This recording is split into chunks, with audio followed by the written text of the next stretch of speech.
যেহেতু প্রধান উপদেষ্টা এবং অন্তর্বর্তী সরকার বারবারই বলে আসছে যে ইতিহাসের সর্বশ্রেষ্ঠ একটা নির্বাচন তারা দিতে চায় এবং সেই আস্থাটা তারা আমাদেরকে দিচ্ছে, দেওয়ার চেষ্টা করতেছে। কিন্তু সর্বশ্রেষ্ঠ একটা নির্বাচনের জন্য যে ধরনের পরিবেশ থাকা দরকার, নির্বাচন কমিশন এবং মাঠ প্রশাসন যে নিরপেক্ষ আচরণ করা প্রয়োজন, সেই আচরণটা আমরা মাঠে দেখতেছি না।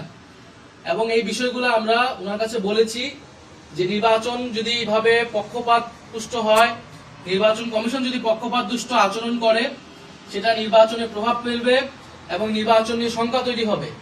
এবং এই নির্বাচন যদি সুষ্ঠু নিরপেক্ষ না হয়, তাহলে কিন্তু এর দায় অন্তর্বর্তী সরকারের উপর আসবে, ডক্টর ইউনূসের উপর আসবে। সেই জায়গায় আমরা আমাদের উদ্বেগ ওনার কাছে প্রকাশ করেছি এবং আমরা আশা করব যে সরকারের পক্ষ থেকে এই প্রতিকার করবে। আমরা ইলেকশন কমিশনের কাছেও এই বিষয়গুলো বরাবর বলে আসছি, আমরা আবারও যাবো ইলেকশন কমিশনের কাছে, কারণ আমরা চাই 16 বছর ধরে বাংলাদেশের মানুষ ভোটাধিকার দিতে পারে নাই এবং বাংলাদেশে এই যে ফ্যাসিবাদ কায়েম হয়েছিল এর অন্যতম গুরুত্বপূর্ণ কারণ হচ্ছে এই নির্বাচন কমিশনকে দলীয়করণ করা হয়েছে, নিরপেক্ষ আচরণ করতে পারে, মানুষ ভোট প্রদান করতে পারে নাই এবং বিভিন্ন যে নির্বাচনগুলো হয়েছে, যে নির্বাচনের প্রতি জনগণের কোনো আস্থা ছিল না। ফলে এইবারের নির্বাচন এটা একটা ব্রেক করবে এবং বাংলাদেশে গণতন্ত্রের পথে আমরা উত্তরণ করবো, সেটাই প্রত্যাশা। তো গত 2 দিন ধরে আমরা যা দেখতে পাচ্ছি যে নির্বাচন কমিশন দ্বৈত নাগরিকত্ব যাদের রয়েছে এবং ঋণ খেলাপি দায়ে যারা অভিযুক্ত, তাদের বিষয়ে আইনের দৃষ্টিতে কোনো সুস্পষ্ট অবস্থান নেয়নি, বরং তাদেরকে আইনের ফাঁকফোকর দিয়ে, সংবিধানের ভুল ব্যাখ্যা দিয়ে কিভাবে ইলেকশন করতে দেওয়া যায় সেই চেষ্টা তারা করেছে। এবং এই চেষ্টাটা খুবই স্পষ্ট, তারা করেছে বিএনপির চাপে।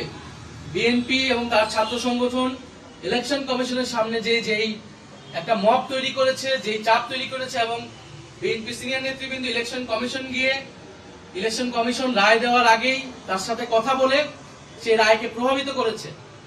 ফলে ইলেকশন কমিশন কিন্তু সংবিধানের ব্যাখ্যা দিতে পারে না। সংবিধানের ব্যাখ্যা আমরা সবসময় জানি শুধুমাত্র সুপ্রিম কোর্ট দিতে পারে।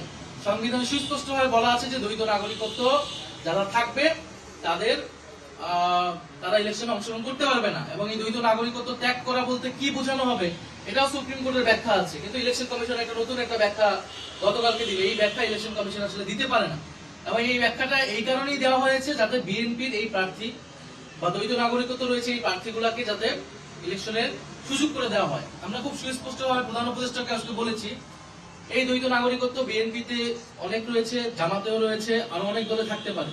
এটা আসলে তারা কোন দলের এটা আমাদের কাছে বিষয় না। আমাদের কাছে বিষয়টা হচ্ছে আইনের প্রয়োগটা যাতে সুষ্ঠু হয়, সবার জন্য সমানভাবে হয় এবং সব দলের জন্য যাতে এটা সমানভাবে প্রযোজ্য থাকে।